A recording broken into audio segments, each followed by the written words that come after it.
Hello everyone, welcome to my channel. तो आज का टॉपिक है linear partial differential equation for the non homogeneous. तो नॉन होमोजीनियस का मतलब क्या होता है, पहले हम वो समझते हैं। जैसे मैंने एक इक्वेशन लिखी D square minus D square D dash minus D dash cube, ये मैंने एक इक्वेशंस लिख दी। तो मैं इसका पहले क्या करूँगी, ऑर्डर चेक करूँगी। इसका ऑर्डर है 2, इसका ऑर्डर है 3, इसका ऑर्डर है 3, यानी कि जो पूरी इक्वेशन है, ऑर्डर जो है पूरी इक्वेशन का हम कह नहीं सकते कि बिल्कुल सेम है। इसका 2 शो हो रहा है, इसका 3 और इसका 3। तो जिसका ऑर्डर सेम नहीं होता उन्हें हम नॉन होमोजीनियस इक्वेशंस में रखते हैं, और जिनका ऑर्डर सेम होता है तो उन्हें किस में रखते हैं, होमोजीनियस इक्वेशंस में रखते हैं। अब हम पहले पढ़ेंगे नॉन होमोजीनियस के लिए CF कैसे फाइंड करते हैं। मैं आपको इसी वीडियो में पार्ट आई थिंक 1, 2, 3 केसेस है वो आपको बता देती हूँ। पहला केस है हमारा केस 1। जैसे equation I D minus M D dash minus A का जो पावर होगी मैंने लगा दी 3, यानी कि cube into z is equal to 0। अब मेरी ये इक्वेशन है, तो अब मुझे क्या करना है, इसका CF निकालना है। तो मैं कैसे लिखती हूँ, देखो z इक्वल टू, जैसे यहाँ पे ये है माइनस ए है तो हम लिखेंगे e की पावर, माइनस साइन है तो प्लस आ जाएगा, a एज इट इज रहेगा इंटू एक्स F1, फिर ब्रैकेट लिखेंगे y, माइनस है तो यहाँ पे plus m as it is रहेगा और इंटू यहाँ पे लगा देंगे हम x, m1 लगाएंगे अगर यहाँ पे m1 होगा, ठीक है। अब इसने कहा है कि पावर जो है वो क्यूब में है, यानी कि 3 होंगे इसके फैक्टर्स। तो एक फैक्टर हमारा ये कंसीडर करते हैं हम, दूसरा फैक्टर हम कंसीडर करते हैं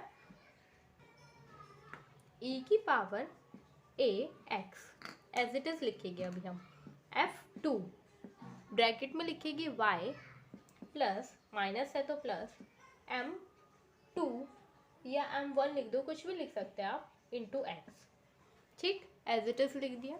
अब मुझे फिर से यहाँ पे एज इट इज यही वाला लिखना होगा, e की पावर ax F3 ब्रैकेट में y प्लस m3x।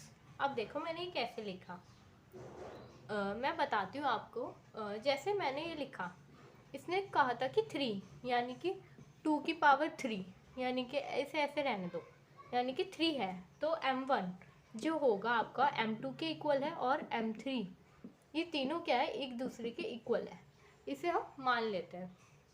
तो मैंने होमोजीनियस कंडीशन में बताया था, अगर m1 m2 के इक्वल होता है तो हम x की मल्टीप्लाई कर देते हैं यहाँ पे दूसरे पार्ट में, तो हम एज इट इज़ यहाँ पे करेंगे, x की मल्टीप्लाई हमने यहाँ पे करी, फिर हम यहाँ पे एक एक्स स्क्वायर लगा देंगे, ठीक है। अगर मेरे पास यानी कि m1 जो होगा मेरा m2 के इक्वल होता और m3 मेरा m4 के इक्वल होता तो क्या करते, 3 केसेस तो हमारी यही बन गए। इसके नेक्स्ट वाला हम देखते हैं। तो f पहले e की power ax as it is F4 bracket में y प्लस m4x, यहाँ पे एक्स स्क्वायर चल रहा था और फिर एक और x की मल्टीप्लाई कर देंगे, यानी कि ये बनेगा हमारा x क्यूब, ठीक है।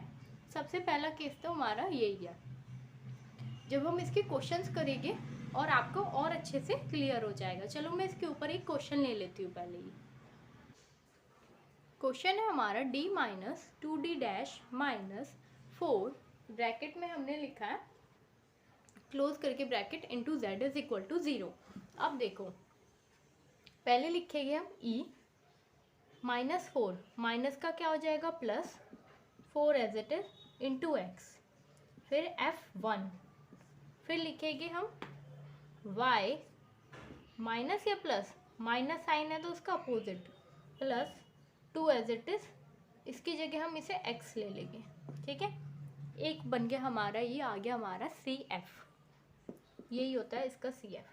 अगर क्वेश्चन में दिया रखा होगा d minus 3d dash plus 7 find the CF of this equation, ठीक है। तो अब हम क्या करेंगे, कुछ नहीं है इसमें भी, हम एज इट इज़ करेंगे जैसे हमने पहले वाले क्वेश्चन में करा।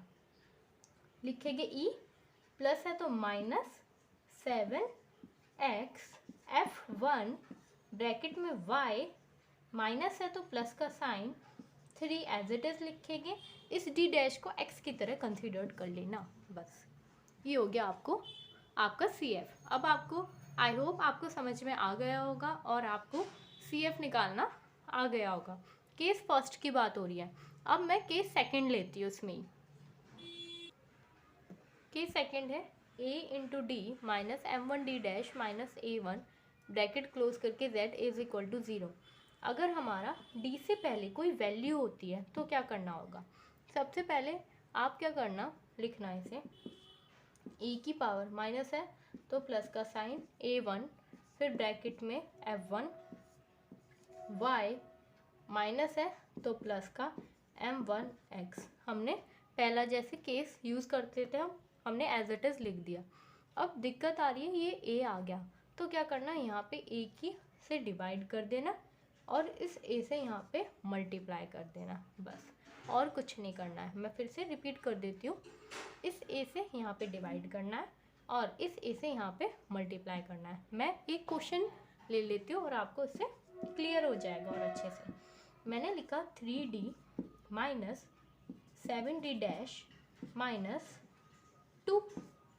ठीक है, अब मुझे इसका CF निकालना है। पहले सिंपल वे में लिखो, हम जैसे लिखते थे माइनस है तो प्लस का 2x f1 ब्रैकेट में y माइनस है तो प्लस 7x। अब 3d के आगे जो है वो 3 आ रहा है तो 3 से यहाँ पे डिवाइड कर दो और f1 के अंदर जो y है उसके साथ इस नंबर की यानी कि जो d के आगे जो भी कांस्टेंट वैल्यू उससे मल्टीप्लाई कर देना। आई होप आपको समझ में आ गया होगा। ये थोड़ा क्लियर नहीं दिख रहा है, मैं देख रही हूँ। हाँ अब ठीक है। ठीक है, अब हम एक और केस लेते हैं, case third. Let's start now. Case third भी सिंपल है। ये देखो इसमें क्या करना है। अगर मैंने लिखा d into D dash bracket में लिखा d plus m1d dash minus a, अब मैंने ये लिख दिया। अब मुझे इसका CF निकालना है। तो देखो क्या करना, सबसे पहले इनको ना आपको थोड़ा याद रखना पड़ेगा। जैसे आप प्रैक्टिस करोगे ना आपको याद भी होते जाएगी। तो मैंने लिखूँगी f1 ऑफ इस d को, d जो होता है वो मान लो तुम x के लिए और d डैश जो होता है वो y के लिए कंसिडर करता है ना। हम जो क्वेश्चंस करते हैं एज्यूम कर लेते हैं ऐसे होता है, लेकिन अब यहाँ पे क्या चलना है, अपोजिट चल रहा है। अगर d की बात आई तो y को कंसिडर कर लेना, अगर d डैश की बात आई तो x को कंसिडर कर लेना। बता रही हूँ मैं, d जो है d यानी कि y को कंसिडर करना अपोजिट में। तो हमने लिखा इसका, इन सब का मैंने अपोजिट कर दिया यहाँ पे। ठीक है ना, हाँ यहाँ पे शो हो रहा है।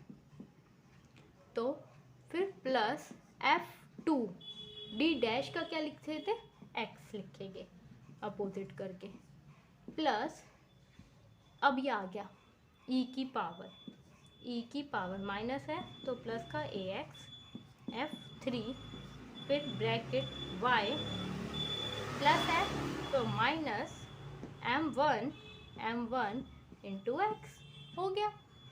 अब मैं आपको एक और क्वेश्चन दे देती हूँ, उससे थोड़ा और क्लियर हो जाएगा। यहाँ पे देती हूँ। ठीक है, क्वेश्चन है हमारा डी डैश लिखा यहाँ पे d plus 4d dash minus का 7। मैंने ये क्वेश्चन दे दिया। अब मुझे इसका CF निकालना है। कुछ नहीं करना, क्या करना है, d होता है तो अपोजिट मान के y लिख देना, प्लस f2 ब्रैकेट में d डैश अपोजिट मान के x लिख देना।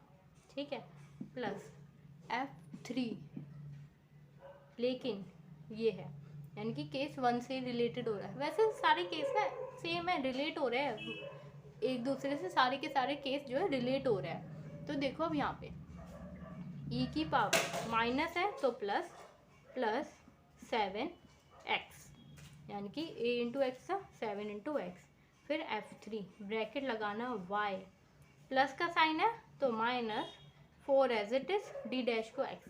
यहाँ पे ऐसे लिख देना, कुछ भी नहीं है, बस ये याद रखोगे तो ये जो है अपने आप हो जाएगा।